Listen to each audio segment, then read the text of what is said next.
ননদের বিয়ে হচ্ছিল না দেখি হাজার লগের হাজার প্রশ্ন।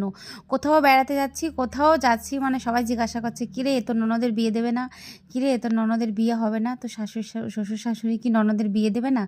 তো যাই হোক, ফাইনালি আজকে কিন্তু রেজিস্ট্রি এটা ওরা করেই নিচ্ছে। আর এখানে কিন্তু বাড়ির ফ্যামিলিরা আমরা কেউ, মানে মা বাবা কেউ যায়নি, ওর ফ্যামিলিরও আসেনি, ওরা বন্ধুরা মিলে আর আমি ওরা দাদা গেছিলাম। তো যাই হোক, আমাদের কোনো ওখানে কোনো কাজ ছিল না, আমরা শুধু গিয়েছি, খেয়েছি আর চলে এসেছি। মানে শৈশবত সব ওর মানে বান্ধবী করেছে, আর ওই অভির যে বন্ধুরা ছিল তারাই করেছে। তো চলো, ফাইনালি কিন্তু ওদের রেজিস্ট্রিটা হয়ে গেছে। এবার ওদের সামাজিক বিয়ে যখন ওরা বুঝবে তখন করবে, সেটাতে আমাদের কোনো প্রবলেম নেই। সে 1 বছর হোক 2 বছর হোক, যখন পারলো করলো।